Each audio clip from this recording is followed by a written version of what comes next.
Baik, yang pertama itu tentang sumber daya alam pembangunan berkelanjutan. Pengertiannya, sumber daya alam adalah semua kekayaan alam seperti tanah, air, hutan, udara, tambang, dan laut yang dapat dimanfaatkan untuk memenuhi kebutuhan manusia. Dalam konteks pembangunan berkelanjutan, sumber daya alam dipandang bukan hanya sebagai faktor produksi ekonomi, tetapi juga warisan lingkungan yang harus dijaga untuk generasi mendatang. Prinsip utamanya itu, pembangunan berkelanjutan memiliki 3 pilar yang utama. Yang pertama, ekonomi. Pertumbuhan ekonomi harus tetap berjalan. Yang kedua, sosial. Kesejahteraan masyarakat harus meningkat. Yang ketiga, kelestarian sumber daya alam harus dijaga. Artinya, penggunaan sumber daya harus efisien, adil, dan ramah lingkungan. Jangan sampai eksploitasi SDA hari ini menyebabkan kerusakan ekosistem dan kerugian generasi berikutnya. Contohnya itu, pemanfaatan hutan dengan sistem tambang pilih, menggunakan energi pembarukan atau air, angin, surya. Pengelolaannya limbah industri yang ramah lingkungan.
Terutama di Indonesia, dikenal adanya 6 sistem pembangunan yang saling berkaitan untuk mencapai tujuan nasional yang berkelanjutan. Yang pertama, sistem ekonomi mengatur kegiatan produksi, distribusi, dan konsumsi agar ekonomi tumbuh tanpa merusak lingkungan. Yang kedua, sistem sosial dan kebudayaan menjamin pemerataan kesejahteraan dan menghormati kearifan lokal dalam mengelola sumber daya alam. Yang ketiga, sistem lingkungan hidup menjaga kelestarian alam melalui pengelolaan dan berwawasan lingkungan. Yang keempat, sistem hukum dan kelembagaan mengatur regulasi dan kelembagaan agar pemanfaatan sumber daya alam sesuai hukum dan berkeadilan. Yang kelima, sistem ilmu pengetahuan dan teknologi atau IPTEK, pengembangan teknologi hijau dan inovasi dalam mengelola sumber daya alam. Yang keenam, sistem pertahanan dan ketahanan nasional menjamin kedaulatan negara dalam mengelola sumber daya alam strategis, misalnya energi, air, dan pangan.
Keterpaduan 6 sistem ini sangat penting karena pembangunan nasional tidak akan berhasil jika hanya menekankan aspek ekonomi tanpa memperhatikan lingkungan dan sosial.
Neraca sumber daya alam dan lingkungan sebagai isu pembangunan.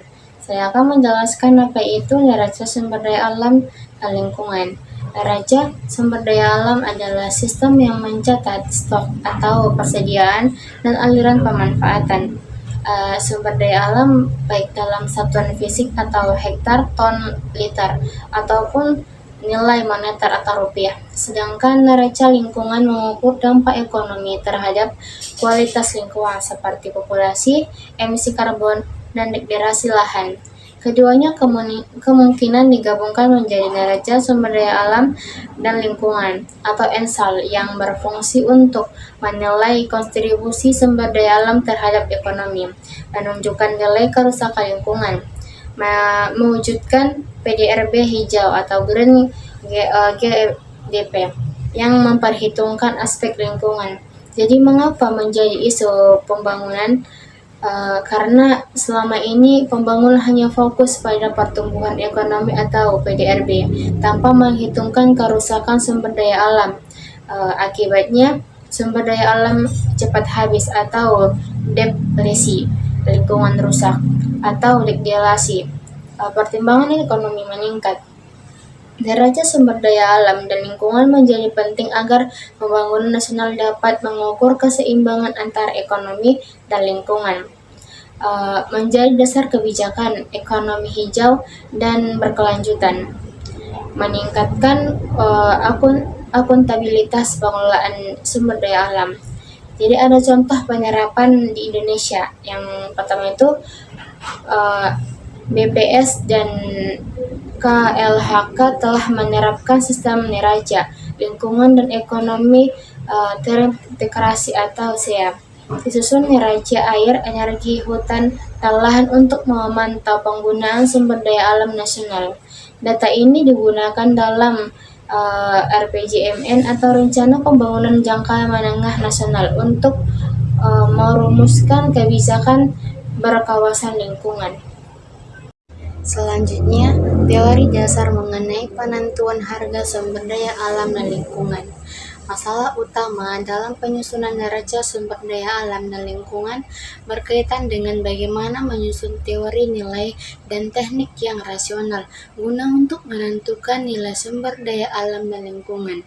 Harga suatu barang dinyatakan dalam nilai atau value uang dari barang tersebut, sehingga nilai mencerminkan guna adalah dasar dari penentuan harga tersebut. Jadi bila harga sumber daya alam harus ditentukan, maka nilai sumber daya alam itu harus ditentukan terlebih dahulu. Menurut Karl Marx, selama sumber daya alam itu belum dicampuri oleh tenaga manusia, maka sumber daya alam itu tidak memiliki nilai. Sebaliknya, menurut para ahli ekonomi di negara barat, segala sesuatu yang dapat dijual belikan pasti mempunyai nilai, karena sumber daya alam dan lingkungan tidak dapat diperjualbelikan, sehingga sumber daya alam itu tidak mempunyai nilai. Sebagai akibat dari pemikiran tersebut, maka ada kecenderungan pengambilannya berlebihan sehingga akan menjadi pemborosan dan akan berdampak pada kerusakan. Kemudian ekologi hancur serta lingkungan membusuk. Namun situasi yang seperti di atas tidak dapat dibiarkan berjalan terus. Kalau desa khususnya perekonomian harus terus berkembangan. Aliran pemikiran baru dalam bidang sumber daya alam dan lingkungan menganggap bahwa sumber daya alam dan lingkungan memiliki nilai walaupun belum ada campur tangan manusia di dalamnya dan tidak dapat diperdagangkan. Sesungguhnya nilai sumber daya alam bagi manusia meningkat terus dari waktu ke waktu, seperti halnya dengan sumber daya hutan primer walaupun tanpa campur tangan manusia.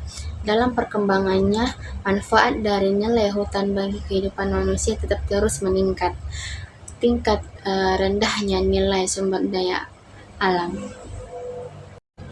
Tinggi rendahnya nilai sumber daya alam dan lingkungan tergantung pada kegunaannya dalam memenuhi kebutuhan manusia, dan lebih dari itu tergantung pada jumlah atau ketersediaannya dan kemudahan dalam memperolehnya.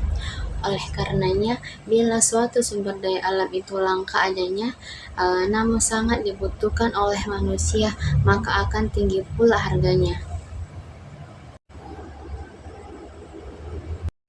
Di sini saya akan menjelaskan tentang teori dasar penentuan harga sumber daya alam dan lingkungan, di mana artinya itu penentuan harga atau value ekonomi sumber daya alam dan lingkungan adalah proses pemberian nilai ekonomi pada jasa lingkungan dan sumber daya alam yang sebenarnya tidak memiliki harga pasar, seperti udara bersih, keanegaraan hayati, hutan, sungai, ataupun kualitas air. Sini ada beberapa tujuannya. Yang pertama itu agar dapat masuk dalam pengambilan keputusan ekonomi. Yang kedua, menilai biaya dan manfaat pembangunan. Yang ketiga, mewujudkan pembangunan keberlanjutan. Neraca ekonomi dan lingkungan terpadu atau Integrated Economic and Environmental Accord atau EEA, di mana pengertiannya ialah neraca ekonomi dan lingkungan terpadu adalah sistem pencatatan yang menggabungkan informasi ekonomi atau PDB, produksi konsumsi, dengan informasi lingkungan atau kualitas udara, air, penggunaan sumber daya, emisi limbah dalam satu kerangka yang konsisten. Tujuannya adalah agar analisis pembangunan tidak hanya berdasarkan indikator ekonomi, tetapi juga mempertimbangkan dampak lingkungan dan berkelanjutan sumber daya alam. Ada beberapa tujuan neraca ekonomi dan lingkungan terpadu. Yang pertama itu menilai ketergantungan ekonomi terhadap sumber daya alam. Yang kedua, mengukur dampak kegiatan ekonomi terhadap lingkungan. Yang ketiga, menentukan keberlanjutan pemanfaatan sumber daya alam. Yang keempat, mendukung kebijakan pembangunan keberlanjutan. Yang kelima, menginternalisasi biaya lingkungan ke dalam perhitungan ekonomi nasional. Fungsi dan manfaat neraca ekonomi dan lingkungan terpadu. Di antaranya ialah menilai apakah pertumbuhan ekonomi merusak atau mendukung lingkungan, mengetahui biaya ekonomi dari polusi dan degradasi lingkungan, menentukan kebijakan energi, air, hutan, dan mineral yang berkelanjutan. Dasar perhitungan GDP, menentukan perencanaan RPJMN dan kebijakan SDGs. Contoh penerapan neraca ekonomi dan lingkungan terpadu. Yang pertama, neraca air nasional. Yang kedua, neraca energi dan emisi gas rumah kaca. Yang ketiga, neraca hutan dan perubahan tutupan lahan. Yang keempat, neraca mineral dan batu bara. Yang kelima, perhitungan biaya kerusakan lingkungan akibat industri. Yang keenam, evaluasi kebijakan pajak karbon. Selanjutnya, teknik survei evaluasi ekonomi. Teknik kontingensi atau Contingent Evaluation Method atau CEVM. Teknik ini mengestimasi nilai ekonomi atas barang-barang yang tidak dipasarkan, misalnya aset, lingkungan, kesenangan, dan jasa lingkungan. Teknik ini digunakan survei untuk mengetahui preferensi responden mengenai peningkatan atau penurunan kualitas lingkungan. Teknik atas dasar survei ini digunakan untuk mengetahui preferensi terhadap barang-barang yang tidak dipasarkan. Sekelompok individu diminta secara langsung untuk mengatakan preferensi mereka tentang kesediaan membayar atau kesediaan menerima kompensasi, atau kualitas lingkungan yang hilang atau barang lain yang tidak dipasarkan. Adapun langkah-langkahnya sebagai berikut. Yang pertama, identifikasi dampak lingkungan, arahnya dan isu kebijakan. Yang kedua, identifikasi sampul dan populasi responden yang kemungkinan terkena dampak lingkungan atau kebijakan. Yang ketiga, buat kerangka, menentukan di mana dan bagaimana mewawancarai. Yang keempat, merancang daftar pertanyaan sebagai instrumen survei. Pengertian Contingent Evaluation Method atau CVM adalah metode evaluasi ekonomi yang digunakan untuk menilai-nilai suatu barang atau jasa lingkungan yang tidak memiliki harga pasar, seperti udara bersih, kualitas air, keindahan alam, keberadaan satwa langka, fungsi hutan, pengurangan polusi. Tujuannya yang pertama yaitu menentukan nilai ekonomi dari sumber daya yang tidak punya harga pasar. Yang kedua, mengetahui preferensi masyarakat terhadap kelestarian lingkungan. Yang ketiga, mengukur manfaat proyek konservasi atau program lingkungan. Yang keempat, estimasi kerugian ekonomi akibat kerusakan lingkungan.